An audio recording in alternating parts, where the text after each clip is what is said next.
Bismillahirrahmanirrahim. Assalamualaikum warahmatullahi wabarakatuh.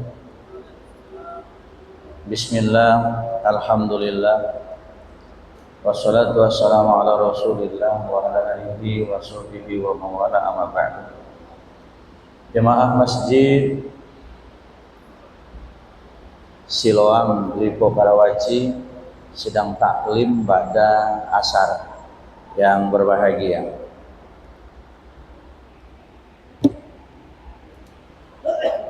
Syukur kepada Allah Subhanahu wa taala atas nikmat yang hari ini terlimpah setelah kita melaksanakan ibadah sholat asar berjamaah. Kemudian kita lanjutkan dengan kajian yang diadakan oleh pengurus Masjid Siloam Lipo, yaitu masih berkenaan dengan kajian rutin yang kebetulan bulan yang lalu kita membahas masih sekitar surat Al-Insan. Oleh karenanya kalau teman-teman bawa HP, kita buka surat Al-Insannya, surat ke-76.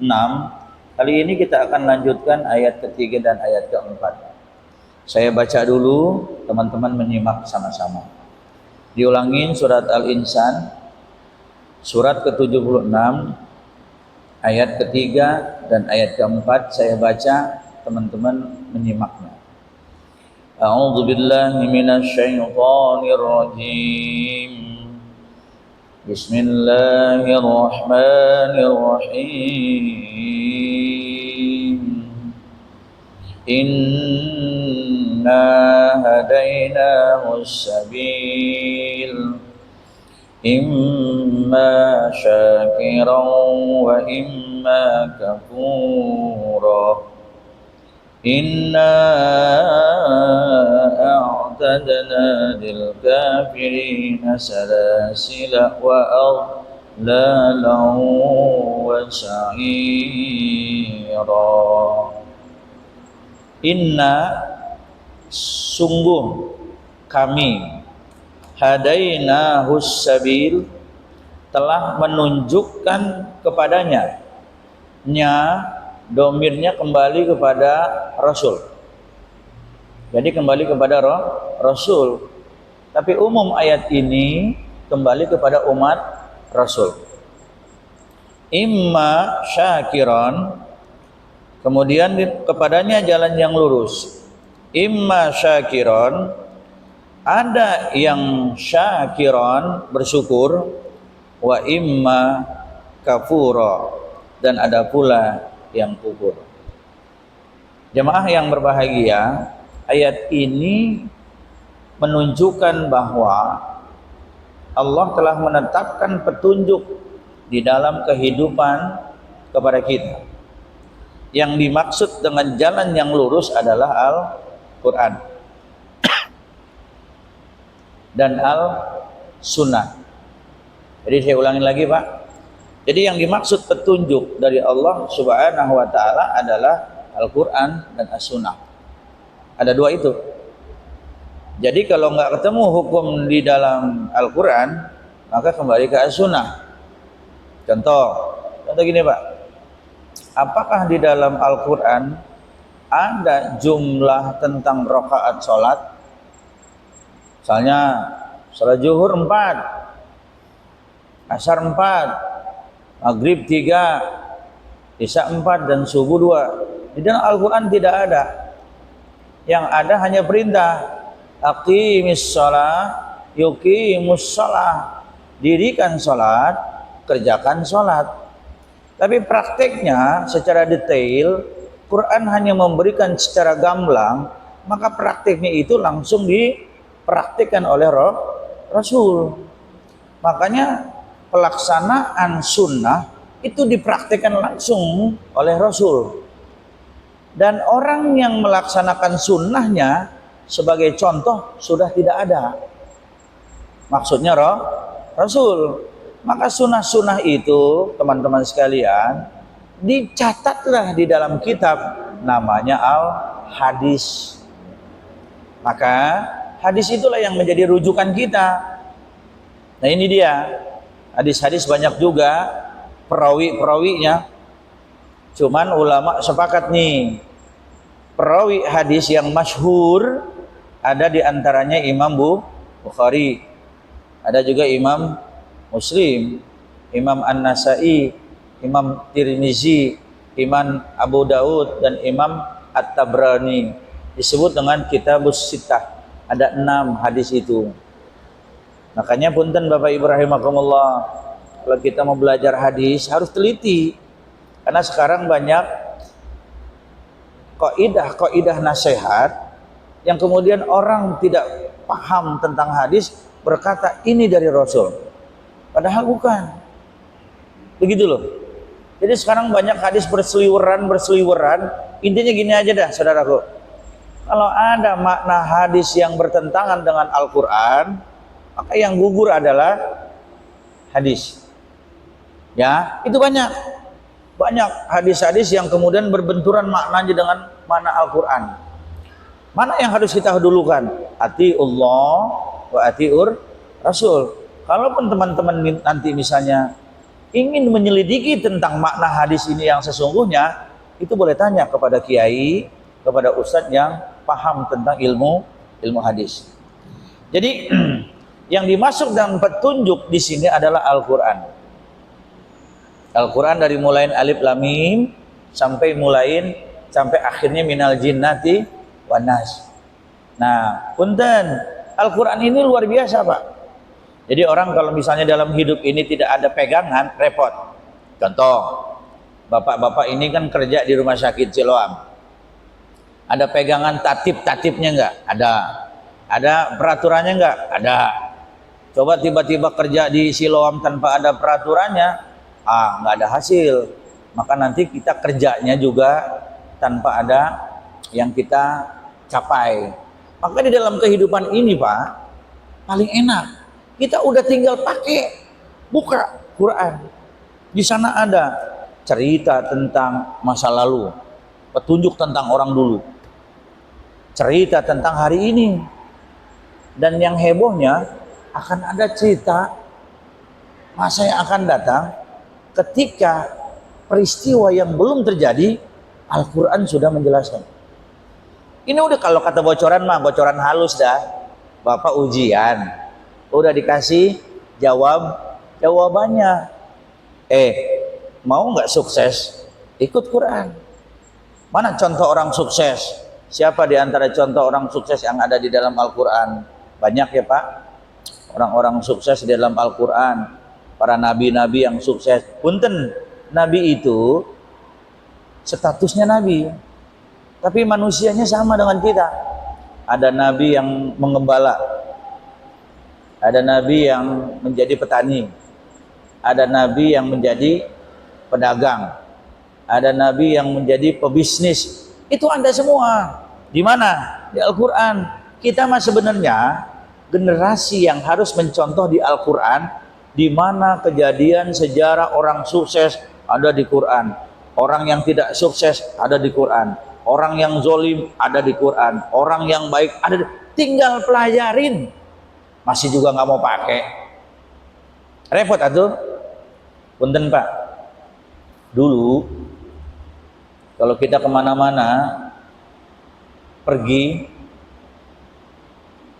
ke rumah teman, ntar alamatnya di Purwokerto ya, di mana? Pokoknya di Gang Haji, apalah namanya. Nanti datang ya, kita datang ke sana Pak. Dan kita baru kali pertama ke rumah teman kita. Saat itu banyak gak yang kita tanyain Pak? Mas, arah Purwokerto mana Mas? Bapak lurus, nanti belok kiri. Tanya satu. Artinya ada petunjuk. Sampai udah masuk ke Purwokerto, Mas, arah yang ke ini, Bapak lurus belok kanan. Dulu belum ada telepon Pak. Sekarang mudah nggak nyari alamat? Pakai apa coba? Pakai GPS ya? Pakai map? Walaupun kadang-kadang kita suka diarahkan ke sawah. Yang lebih parah begitu pakai GPS diarahkan ke kuburan.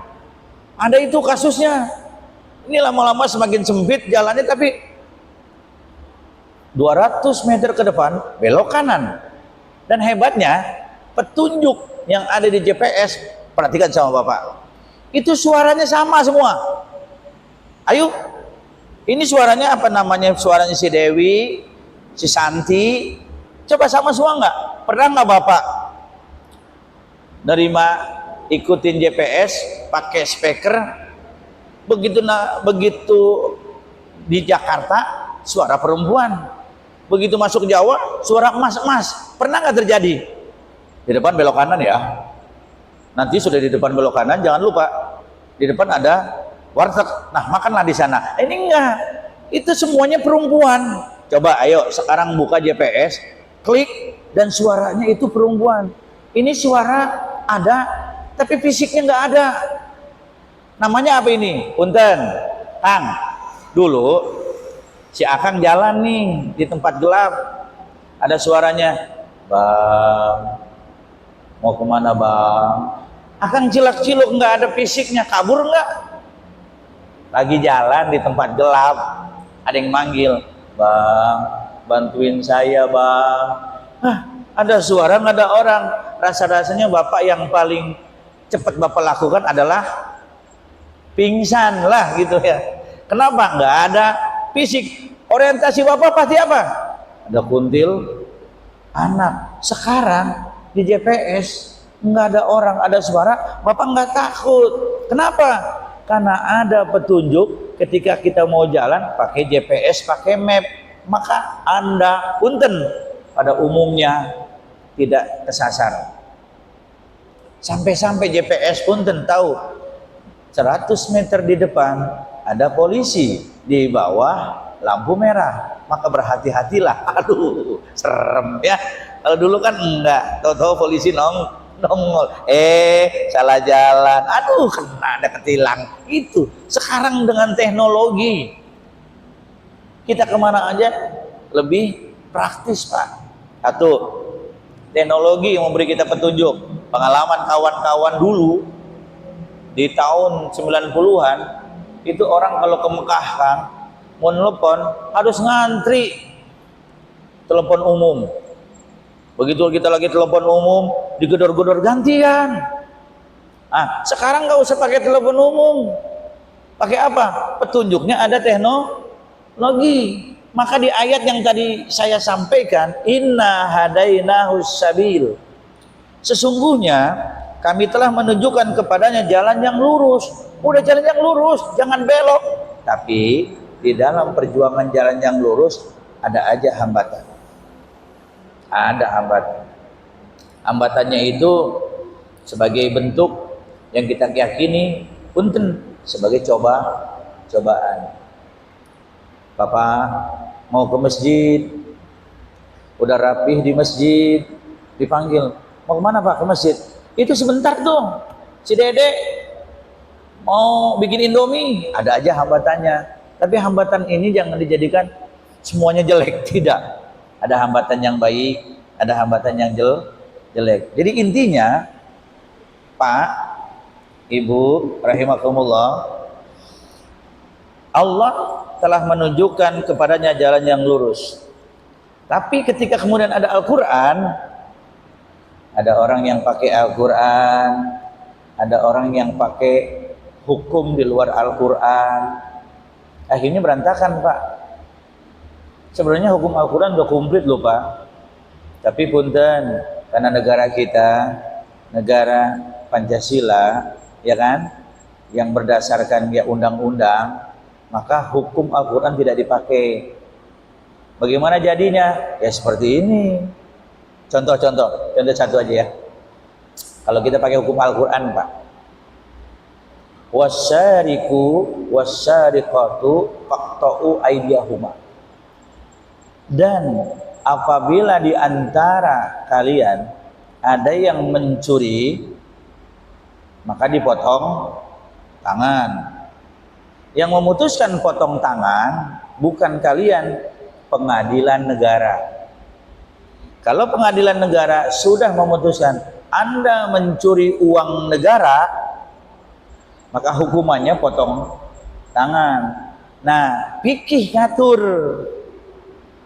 Pencuri pertama potong tangannya sebelah kanan. Nih, yang dipotong, punten Pak, kalau orang mencuri itu kan ini ya kan tangan, nggak semuanya. Jadi yang disebut definisi dipotong tangan, nggak semuanya, paling di jari-jari. Nah, ada yang jarinya dipotong 1, potong 2, potong 3. Ada juga yang memaknakan potong semuanya supaya tidak mencuri. Besok mencuri lagi, maka diponis lagi sama negara, potong kaki, kiri, silang. Jadi jalannya jing dia. Karena ini udah kerjaan, maling lagi, potong tangan kiri. Terakhir penasaran lah, maling lagi, potong kaki kanan. Kira-kira kalau sudah dipotong gini masih mencuri lagi enggak? Nah, karena enggak dipakai hukum negara, negara uangnya habis, dihukum berapa kemarin? 6 tahun setengah. Mencurinya berapa? 300 triliun. Itu kalau 300 triliun dibeliin gorengan kayak apa? Kan begitu Pak. Nah, di Cina ditembak. Prinsip saya, pemahaman saya, bapak yang mencuri, maaf ya Bu, ibu yang mencuri ditembak mati, malu nggak dia? Ini yang ditembak mati malu nggak? Saya ulangin, dia mencuri ditembak mati, dor, malu nggak dia? Nggak malu, dia mati.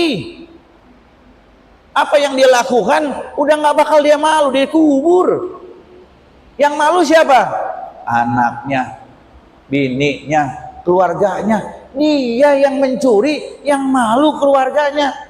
Maka di dalam Islam dibuat moral malu, dipotong tangan, jangan dimatiin. Begitu dipotong tangan, anak cucu nanya, "Kong, itu tangannya buntung begitu, Kong?" Nanti dia akan malu selama-lamanya. Begitu hukum Islam, Pak. Kalau ada yang korupsi ditembak mati, selesai. Memang dia nggak bernyawa, tapi rasa malu yang dia lakukan itu tertimpa kepada anak dan keturunannya. Yang mencuri dia.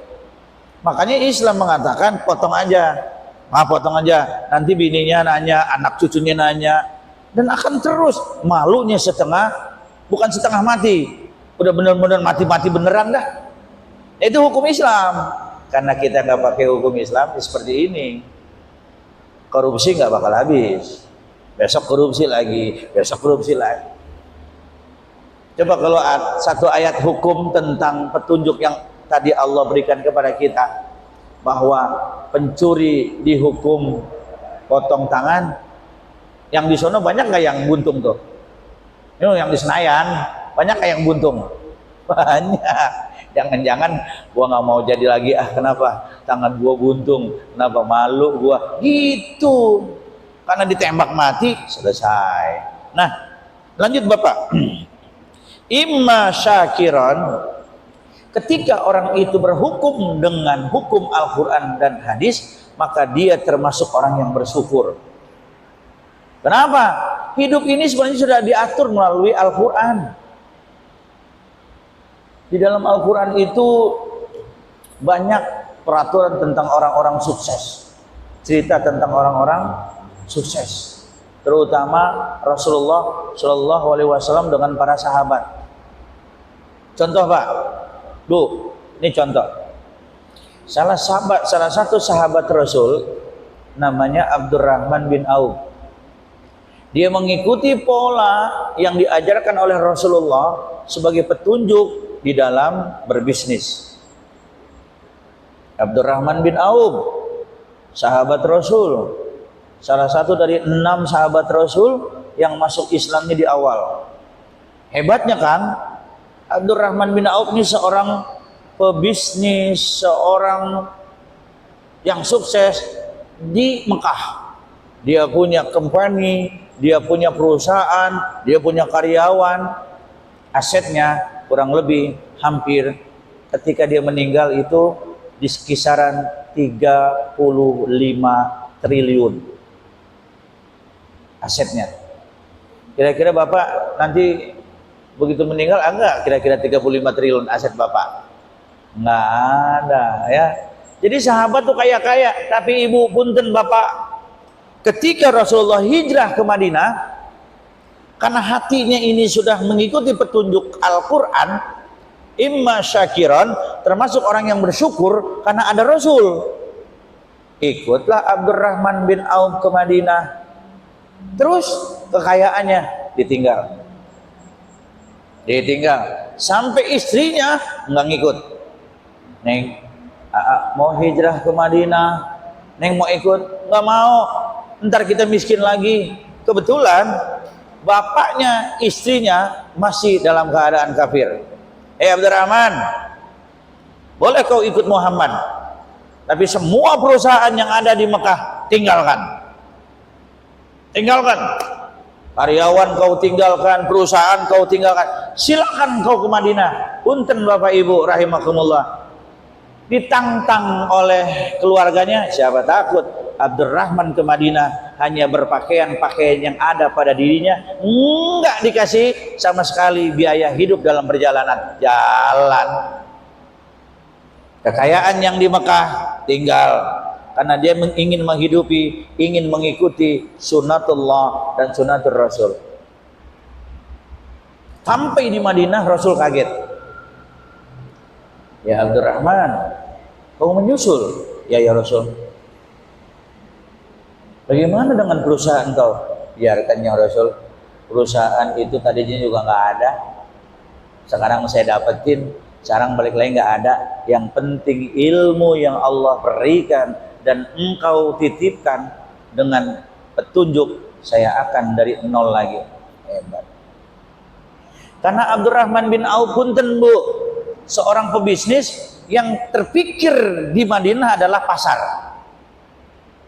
Karena pasar kan itu putaran uang. Kalau rumah sakit putaran orang yang sakit. Tapi kalau pasar putaran uang. Kalau di masjid putarannya tromol namanya lah, ya gitu ya. Nah, lihat Bu, ini petunjuk Allah dan Rasulnya, imma syakiran.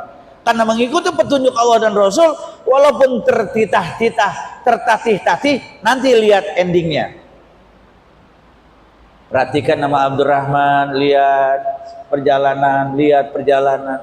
Oh, ternyata ada toko kelontongan. Karena punten di Madinah itu banyak yang punya kebun. Rata-rata orang Madinah adalah petani kurma. Kalau orang Mekah karena lahannya kurang bagus, rata-rata pedagang. Tapi kalau di Madinah banyak pohon-pohon kurma, banyak yang punya kebun. Yang dilihat oleh Abdurrahman, yang punya kelontongan ternyata orang Yahudi. Jadi sebelum Rasulullah datang ke Madinah, Yahudi udah ada, Nasrani udah ada, Majusi sudah ada, dan orang yang tidak bertuhan sudah ada. Makanya dulu sebelum Rasulullah datang, namanya disebut kota Yasrib. Yasrib. Begitu Rasulullah datang, Islam datang, kemudian Islam berkembang, maka Yasrib diganti dengan Madinatul Munawwarah. Pada saat masih jadi kota Yasrib, Bapak Ibu rahimakumullah, itu panas luar biasa. Begitu Rasul datang, diganti namanya dengan Madinatul Munawwarah, udaranya sejuk, kalaupun hujannya tidak membuat banjir, suasana masyarakatnya juga baik, makanya disebut madani, masyarakat yang kemudian satu sama lain saling menghormati. Jadi Rasulullah memimpin orang Nasrani, Rasulullah memimpin orang Yahudi, Rasulullah memimpin orang Majusi. Jadi di Madinah itu udah banyak agama sebelum Rasulullah datang. Dan orang Majusi, Nasrani merasa, Muhammad datang, kota kita semakin berkah, pembunuhan mulai jarang terjadi, perampokan sudah bisa diminimalisir, tidak lagi kemarin. Jadi mereka menghormati Nabi. Jadi yang menghormati siapa? Orang-orang Majusi, Nasrani, orang-orang Yahudi menghormati Nabi. Apakah setelah Nabi ada di Madinah, orang Nasrani, lu kalau nggak masuk Islam keluar? Nah, Majusi, lu kalau nggak ikut Islam keluar? Enggak. Kata Rasulullah, dilanjut ya, agama yang Yahudi mangga silakan dengan ibadahnya. Dilanjut ya, agama yang Nasrani mangga silakan dengan ibadahnya. Itulah yang menjadi konsep punten para pejuang kita, di mana negara kita bukan hanya didominasi oleh orang-orang Islam, tapi ada juga orang Buddha, orang Hindu, orang Kristen Protestan, orang Kristen Katolik, Konghucu, Kejawen dan sebagainya. Maka berdasarkan Piagam Madinah, akhirnya Indonesia bukan negara Islam. Negaranya disebut Pancasila. Kenapa Pak? Tadi karena di Indonesia banyak orang yang beragama beda. Dan alhamdulillah negara kita sampai sekarang walaupun agama berbeda, semua dalam keadaan saling menghormati. Pak, kita lanjut. Abdurrahman datang nih ke tukang kelontongan. Apa yang kemudian ditanya? Pak, permisi Pak. Kata tukang kelontongan, Bapak mau belanja? Enggak sih Pak, nggak belanja. Saya boleh ikut bantu dagang nggak Pak? Maksudnya gimana? Pak, ini saya lihat dari pagi sampai siang itu pacul yang beli cuma satu Pak. Terus boleh nggak saya ambil 10? Nih, dagang nggak Pak? Saya ambil 10, saya dagang keliling. Dari Bapak berapa? Misal dari saya 10.000, ya udah Pak, dari Bapak 10.000 ya, saya bawa dulu ya Pak. Boleh, dibawa 10. Kemana oleh Abdurrahman? Dia datangi petani-petani yang jaraknya jauh ke pasar.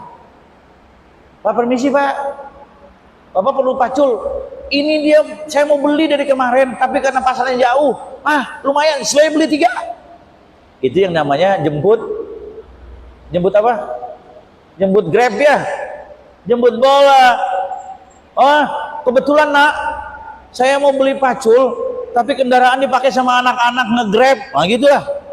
Jadi saya nggak bisa ke sana. Berapa ini? Abdurrahman ngambilnya nggak banyak-banyak Pak. 12.000 Pak. 12.000 dari awal harganya 10.000. Hanya dalam waktu 10 menit, 15 menit, Abdurrahman balik lagi ke bosnya tukang pacul. Pak, ini uang yang 10.000, saya boleh ngambil lagi pacul? Lah, Dek, itu pacul dijual apa dimakan? Dijual Pak. Boleh saya bawa lagi? Boleh. Dibawa lagi 10, tawarin lagi. Nah itulah pola dasar pondasi pertama Abdurrahman, dikenal baik sama pedagang-pedagang Madinah. Akhirnya pedagang, Bang Abdurrahman, tolong dong barang saya dibawa. Boleh, jual. Bukan hanya pacul, tapi apa saja dijemput oleh Abdurrahman. Singkat cerita, Ibu, Abdurrahman berpikir, saya harus punya tempat ini. Ini pakai polanya. Siapa tahu nanti Bapak mau bisnis. Ada tanah ini, tapi tanahnya kayak nggak bertuan, berantakan modelnya. Nanyalah Abdurrahman, Pak, itu tanah yang kelihatannya kok kumuh, banyak ilalang-ilalangnya punya siapa? Oh, punya Pak Badri lah misalnya. Baru datang dia. Di rumahnya di mana Pak? Oh, rumahnya di daerah Cikupa. Dari Madinah ke Cikupa jauh kan? Nah, Abdurrahman datang ke Bang Badri. Punten, Bang Badri juga agamanya masih Nasrani. Bang, saya Abdurrahman, ada apa? Abang yang punya tanah di samping pasar ya? Iya. Boleh nggak kita bagi hasil Bang? Maksudnya saya rapihin, saya mau dagang di situ, nanti bagi hasil buat. Kata Bang Badri, emang tuh tanah udah lama, gua nggak ngurus, ada yang ngurus, dah dibagi hasil bu. Lama-lama setelah bagi hasil, rasa punya Bang Badri, ini tanah saya beli dah. Mulai Abdurrahman bin Auf napak di pasar. Punya satu, punya dua, punya tiga, akhirnya los. Itu yang namanya pasar, los satu, los dua, dikuasai oleh Abdurrahman. Begitulah Abdurrahman mengambil pola petunjuk dari Allah dan Rasul. Tapi Abdurrahman dagangnya sesuai dengan syariat Islam. Imma syakira. Apa itu? Dia merasa bersyukur dengan ilmu yang dia dapat. Rasul kemudian dapat laporan, ya Rasul, Abdurrahman sekarang sudah bisa menguasai pasar Madinah. Rasul tersenyum. Kenapa? Karena Rasul tahu kapabilitas tentang otak bisnisnya Abdurrahman. Satu waktu gitu salat subuh, pakaian Abdurrahman nggak kumuh lagi bu. Nggak kali pertama datang ke Madinah pakaiannya kumuh dekil. Begitu Rasul lihat, masya Allah, baju udah cakep nih. Beli di mana man? Tanah Abang ya Rasul. Itu ya, nih ke Tanah Abang nih. Cakep amat, baju sudah cakep, harta sudah punya. Carilah pasangan biar kamu ada yang ngurus. Baik ya Rasul. Dapat seminggu, beda lagi minyak wanginya. Jadi waktu belum nikah pakai minyak wangi yang isi ulang. Ada kan minyak wangi isi ulang? Ada yang botolnya kecil isi ulang. Tapi dapat seminggu kemudian minyak wanginya yang merek apa itu? Yang dari Italia, minyak wangi apa namanya? Cilembu ya. Oh Cilembu, beda ya. Minyak wanginya yang mahal. Rasul tahu. Ini sih minyak wangi pengantin. Kata Abdurrahman, iya ya Rasul, aku sudah menikah. Alhamdulillah. Apa yang terjadi bun? Ya Rasul, berikan petunjuk kepada saya tentang bagaimana cara dagang yang baik. Nah, itu disebut syakira, bersyukur atas ilmu yang dia dapati. Terakhir singkat cerita, Ibu Abdurrahman menjadi seorang pebisnis yang sukses. Setelah punya uangnya di atas miliar triliun, capek. Hingga kemudian Abdurrahman bilang sama istrinya begini, Neng, uang kita ada berapa? Sekian triliun bang. Kebun kita sekian banyak. Pegawai kita banyak bang. Alhamdulillah ya, Allah udah nitipin kepada kita keberkahan. Neng, iya bang, mulai besok kita tukar doa yuk. Mulai besok kita tukar doa. Bagaimana? Udah banyakkan duit kita Neng, dikasih sama Allah. Besok kita doa minta sama Allah supaya kita dikasih miskin. Jadi doanya bukan begini, ya Allah berikan saya rezeki, enggak, ya Allah berikan saya kemiskinan. Sanggup enggak? Ayo, udah mulai sanggup enggak? Kira-kira kalau Bapak doa begitu, ya Rob, kau berikan kami keberkahan. Namun kali ini saya bermohon kepada Rob, ada istri Bapak di belakang, berikanlah kami miskin. Saya udah capek jadi orang kaya ya Rob. Kira-kira bini Bapak ngaminin apa ngogahin? Kira-kira ngaminin nggak bini Bapak? Nggak bakal begitu. Ma, aminin. Ogah, nggak mau jadi miskin. Kita belum berani Pak berdoa begitu. Itu sahabat. Kenapa tadi? Dia mengikuti petunjuk Al-Quran. Abdurrahman ternyata berdoa begitu Kang Badri. Ya Allah berikan saya petunjuk melalui kemiskinan. Mudah-mudahan saya terus bertambah keimanan. Kata istrinya, amin. Ibu berani nggak ngaminin ketika suami bilang, ya Allah berikan saya miskin, sementara ibu kaya, tapi terus-terusan minta miskin. Ibu ngaminin apa ngogahin? Ogah no coba. Kenapa? Ikut petunjuk Allah dan Rasul. Terjadilah peperangan, namanya peperangan, saya lupa teman, kalau tidak salah peperangan Khaybar, kalau tidak salah ya, perintah dari Allah melalui Rasul. Seminggu seluruh petani Madinah mau panen minggu depan, mereka udah siap-siap. Ada yang beli ember, ya, ada yang beli karung, udah macam-macam dah. Nih sahabat ngomong, alhamdulillah nih kalau di total nih minggu depan nih kurma panen itu sekitar 10 miliar saya untung. Alhamdulillah. Yang satu saya 15 miliar untung. Mah semua Pak sahabat sudah mempersiapkan hasil panen minggu depan. Tiba-tiba semua udah disiapin Kang Badri, tinggal panennya minggu depan, udah kontrak dengan semuanya, datang perintah dari Allah, minggu besok perang. Minggu besok perang. Perintah itu datang kepada Rasul. Rasul nyampein ke sahabat. Sahabatku, ada datang perintah dari Allah, minggu besok kita perang. Kalau sahabat itu Bapak kasih alasan apa? Ya Rasul, saya mau panen. Ya Rasul, atuh bagaimana? Kita lagi panen disuruh perang.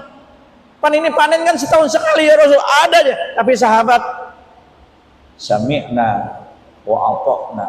Saya dengar, saya taat. Coba kalau jadi sama Bapak, minggu depan ada proyek yang harus Bapak tanda tanganin. Sudah siap Pak, 10 miliar. Tiba-tiba pada hari itu Bapak diperintahkan pindah tugas. Kira-kira Bapak stroke nggak? Ya Allah. Makanya nggak ada yang bisa nandingin keimanan sahabat. Imma syakiran. Mereka bersyukur dengan apa yang diprogram oleh Al-Quran. Coba bayangin, Khaybar, kalau tidak salah perang Khaybar. Apa kata sahabat? Berangkat, Badri. Berangkat. Ditinggalin tuh. Apa itu ember? Tinggalin. Pengki ditinggalin. Karung ditinggalin. Semua berangkat. Nggak ada yang ngeluh. Ini udah takdir dari Allah, kita berangkat aja dah. Gak usah mikirin panen. Yang penting kita Allah dan Rasulnya. Masya Allah. Lewat 10 miliar. Lewat 12 miliar. Berangkat perang. Karena jaraknya jauh Bu. Sampai di sana seminggu. Hampir 2. Pulang pergi hampir seminggu lah. Berangkat 2 hari, pulang 2 hari, sampai di sana nggak terjadi perang karena orang kafirnya keburu kabur. Kata sahabat, ya Rasul gimana? Kita udah siap. Kabur. Terus gimana? Pulang. Nggak perang, pulang. Di situ Allah menguji. Apakah kau memilih uang 10 miliar atau memilih Allah dan Rasulnya? Pulang mereka ke rumah. Sampai di rumah Kang Badri, semua kurmanya busuk, jatuh semua, udah busuk semua. Bisa nggak kurma busuk dijual? Sahabat nggak mau menjual kurma busuk karena nilainya udah bukan lagi bernilai, tapi akan membuat nanti penyakit.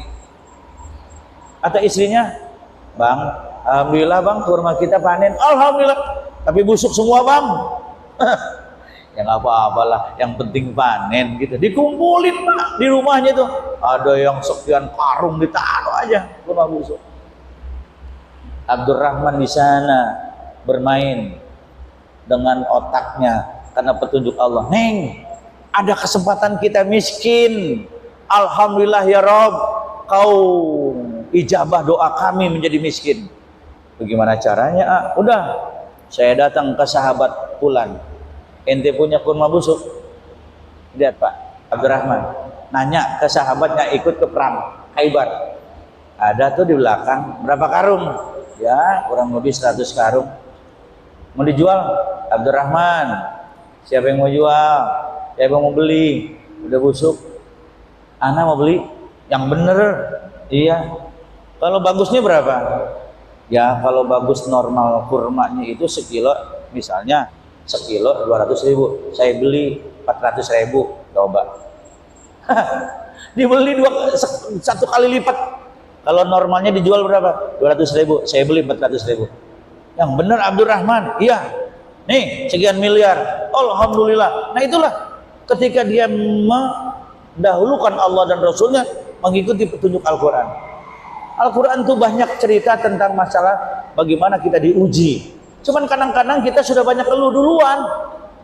Punten Kang Badi, punten Bu, semua sahabat yang ikut perang, kurma busuknya dibeli semua sama Abdurrahman bin Auf. Gak ada yang miskin. Hebat. Pak, Bu, di rumah saya ada motor bekas. Atuh beliin dong motor saya, Pak. Atau harganya jangan harga yang biasa. Saya mau jual 2 juta. Bapak harus berkali lipat. Saya beli 20 juta. Walaupun tuh motor nggak bisa jalan.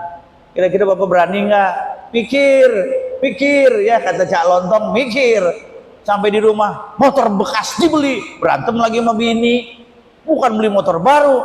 Enggak, tadi saya ngikut pengajian di rumah sakit Masjid Cilong, begitu perintahnya. Bukti lu beli motor bekas, rusak lagi. Nah, kita selalu begitu. Padahal di balik kejadian, Quran akan mengatakan ada hikmahnya. Udah, Pak. Walhasil semua kurma di kota Madinah punya sahabat, semua ada di belakang rumahnya Abdurrahman. Banyak laler. Biasa. Udah, kata Abdurrahman, Bu, alhamdulillah doa kita dikabul sama Allah ya. Kita sekarang menjadi miskin. Jadi miskin seneng. Nah, ini kalau ibu jadi suaminya miskin begitu, ibu mendingan pulang ke rumah orang tua apa mending lanjut sama suami yang on lah kayaknya. Ini kayaknya suaminya sakit nih. Orang mau kaya dia mau miskin. Itu, Pak. Kata ibu, kata Abdurrahman, masih ada berapa uang kita? 100 juta lagi. Masih gede. Bagiin lagi tuh Jumat berkah di rumah sakit Siloam lah. Udah bagiin. Kalau udah 2 juta baru kita miskin. Hebat, Pak. Dibagiin. Uangnya tinggal 5 juta. Tinggal 5 juta, ya udah cukup lah buat belanja. Seneng, Pak, jadi miskin Abdurrahman. Bu, dapat 3 hari di kota Yaman. Yaman di Hadrol Maut terjadi penyakit yang merebak ke seluruh Yaman. Kalau kita kenal dengan COVID-19, semua banyak yang meninggal. Kasih vaksin, banyak yang meninggal. Akhirnya ada seorang profesor di Yaman yang memberikan instruksi kepada raja. Tuan Raja, ini kayaknya kita harus cari vaksin. Setelah saya teliti, harus dari korma yang busuk. Bapak perintahkan kepada Menteri Kesehatan, Menteri Perdagangan, cari di Jazirah Arab yang kurma busuk, kita beli, kita bikin vaksin. Oh, Bapak, kata raja kepada Menteri Kesehatan, Budi siapa? Menteri Kesehatan itu Sadikin. Menteri, cari kurma bekas. Di mana, Raja? Di daerah Jazirah Arab. Kuping punya kuping sampai ke Madinah. Bawa ini uang triliunan. Kalau ada kurma, beliin semua buat kita bikin vaksin di negara Yaman. Sampai ke Madinah, datang ke sahabat ini, Pak, mau tanya, iya, ada yang jual kurma busuk? Wah, kemarin baru dibeli sama sahabat saya Abdurrahman. Nah, rumahnya di Kelapa Dua, gitu, Pak. Kebetulan orang Kelapa Dua saya kan, gitu ya. Udah, oh semua udah dibeliin. Datang ke rumah Abdurrahman tuh petinggi Yaman. Permisi, Pak, Bapak punya kurma busuk? Kata Abdurrahman, alhamdulillah. Ada. Bapak dari mana? Dari Hadrul Maut. Pak, no, lihat kurma busuk saya. Ambil semua gratis supaya lahan saya bisa diproduktifkan lagi. Ambil semua. Kata Menteri Kesehatan Yaman, nih Yaman nih, nggak bisa, Pak, saya harus beli. Kata Abdurrahman, gratis. Beli, Pak, gratis. Beli, Pak, saya nggak mau dibeli, gratis. Nggak bisa, Pak, harus dibeli. Ini kira-kira Bapak punya uang tadi dikasih sama raja 2 triliun, suruh cari begitu, digratisin, tuh duit balik ke raja apa balik ke rumah? Gratis ya, Pak? Gratis. Ya udah, nanti kita lapor ke kerajaan. Ini dibeli 3 triliun. Coba tuh, itu berapa? Apa budaya-budaya yang sekarang begitu? Jujur, Pak, Bapak jangan ketawa. Jawab ya. Dikasih proyek 10 miliar, bebasin tanah di Kelapa Dua. Ketemu sama orang yang baik. Buat apa, Pak? Buat sekolahan. Udah, Pak, kalau buat sekolahan mah gratis. Gratis, Pak? Iya. Lapornya ke pusatnya beli apa gratis? Alhamdulillah, Pak, semua pembelian tanah lancar. Ini, Pak, tanda tangan. 10 miliar. Ya, dia sih mintanya 15 miliar, Pak. Tapi jadi akhirnya 10 miliar. Padahal kesonanya gratis. Itu budaya yang ada di daerah sono. Umat di Indonesia itu mah. Di Indonesia mah aman lah, ya. Kata delegasinya Pak Badri, ini harus dibeli, Pak. Nggak mau. Akhirnya, Pak, mohon Pak, diterima uang raja. Kalau Bapak gratisin, saya yang dihukum. Dan kalau saya tidak dapat kurma busuk ini sampai ke kerajaan, banyak yang mati. Abdurrahman sudah ngeluarin uang 20 triliun, dapatnya 50 triliun. Pak, ini duitnya. Kata Abdurrahman, ya Rob, baru seminggu miskin, udah seneng. Kaya lagi. Jadi berani nggak minggu ini Anda berdoa miskin, minggu depan Anda langsung stroke, ya? Gitu. Kenapa? Karena kita nggak yakin. Nah itulah imma syakiran, petunjuk yang datang dari Allah kepada Rasul disampaikan kepada Abdurrahman.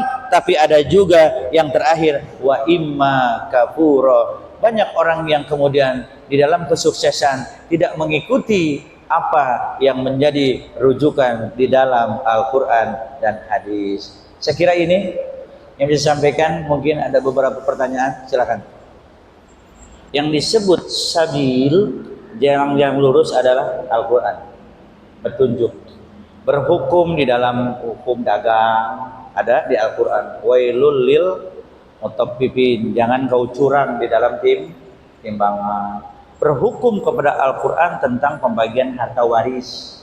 Jadi asal mana lurus itu, Kang Badi, adalah ketika kemudian kita menggunakan metode Al-Quran, maka tidak akan pernah terjadi sengketa. Contoh, di dalam Al-Quran, Pak, itu ada ayat yang berbicara tentang hutang piutang, catat mencatat, itu satu papan. Tahu nggak satu papan? Selembar. Itu tentang utang, selembar. Kalau sholat, nggak ada selembar, setengah ayat. Aqimis sholah, yuqimus sholah. Tapi kalau tentang muamalah, utang piutang, pinjam meminjam, itu khusus satu lembar.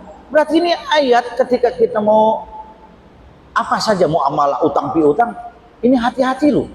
Ya ayyuhallazina amanu idza tadayantum bidainin ila ajalin musamma faktubuhu wal yaktub bainakum. Itu satu papan, Pak.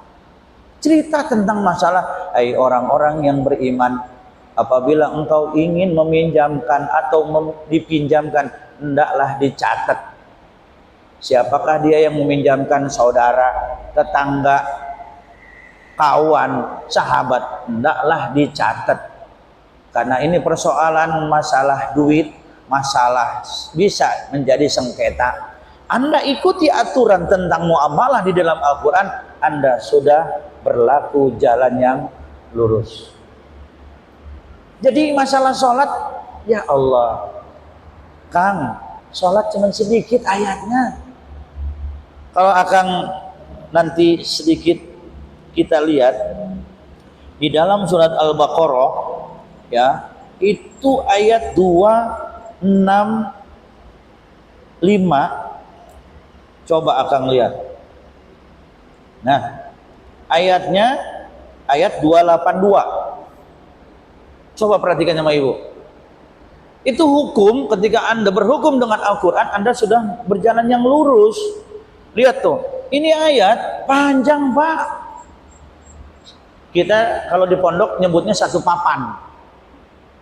Ya ayyuhallazina amanu idza tadayantum bidainin ila ajalin musamman faktubu wal yaktub bainakum katibun bil adl wa la ya'ba katibun ay yaktuba kama allama Allah falyaktub wal yumli lillazi alaihi alhaq.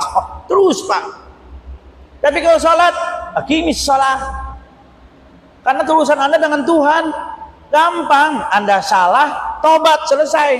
Tapi urusan dengan manusia ribet, rumit, dan bisa mendatangkan permusuhan. Maaf, bisa juga terjadi pembunuhan. Panjang nggak kabar itu ayatnya? Panjang. Besok minggu depan hafal ya. Apa katanya? Hai orang-orang yang beriman, apabila kamu melakukan utang piutang untuk waktu yang ditentukan, hendaklah kamu menuliskannya. Jadi tulis. Makanya sistem perbank itu ditulis. Jadi gitu intinya kawadri, bahwa yang dimaksud dengan inna hadainaus sabil adalah berpegang hukum kepada Al-Quran, maka Anda sudah berlaku jalan yang lurus. Seperti itu singkatnya. Jadi ayat ini tolong nanti dimaknakan tuh. Ayat 2 berapa tadi? 282 Al-Baqarah. Nanti dikaji di rumah. Ini ayat spesial. Kalau ayat panjang begini kan berarti ada apa-apa.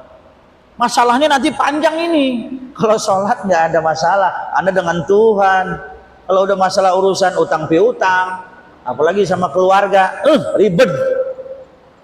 Maka kalau keluarga datang, Kang Bardi, pinjem uang apa? Dedek pinjem uang dong.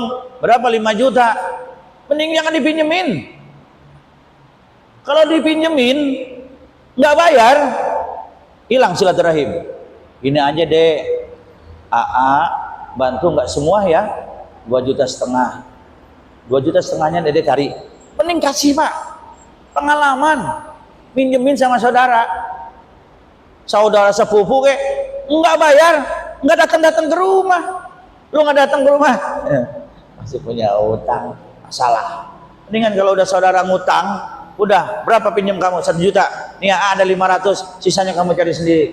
Dia nggak berutang, dia akan datang lagi. Tapi kalau udah punya utang, nggak bakal dia datang, malu, dan akhirnya putus hubungan silaturahmi. Saya kirain.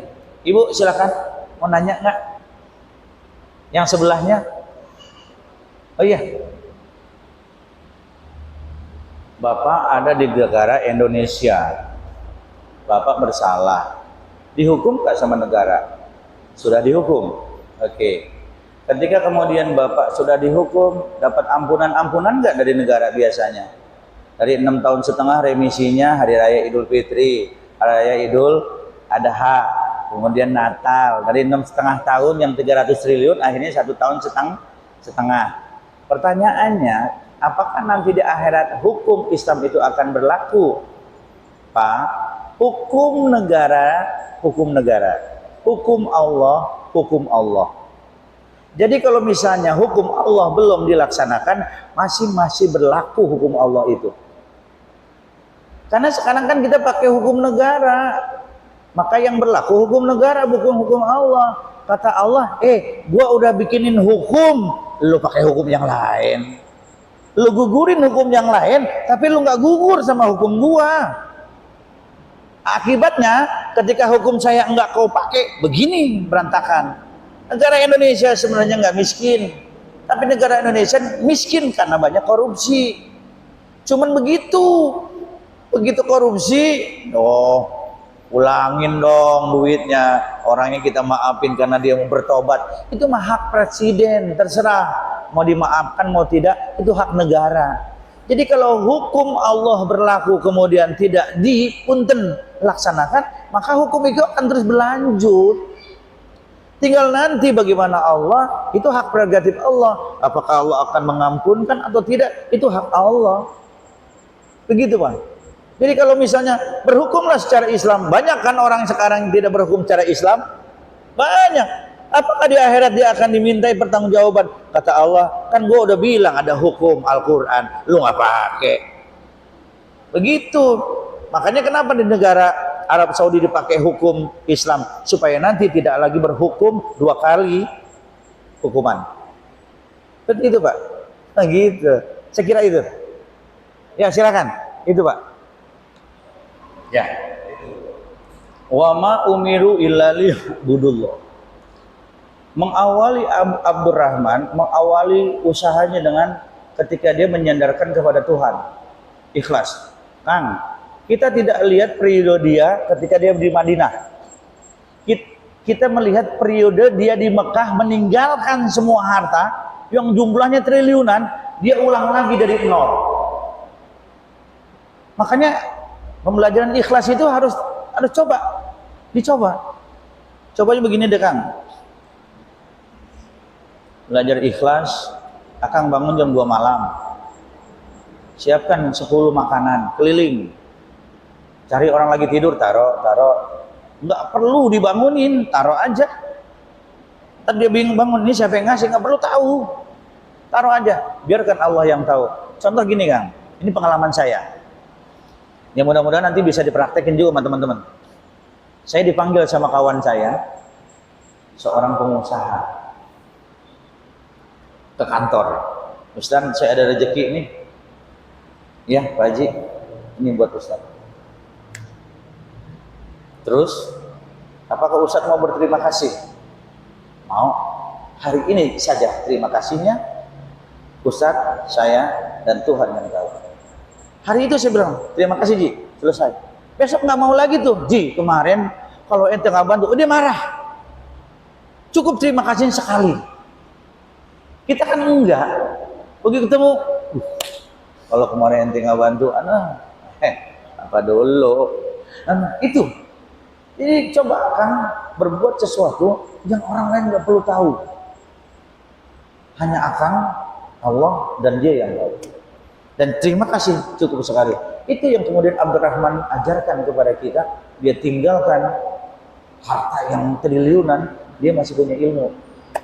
Akhirnya dia dapat di Madinah melebihi di Mekah. Jadi nilainya belajar mengasah keikhlasan. Nah, salah satu contoh ikhlasnya tadi beli motor bekas 2 juta ditawar 20 juta. Udah bisa belum? Kalau udah bisa, motor saya no, gitu, canda.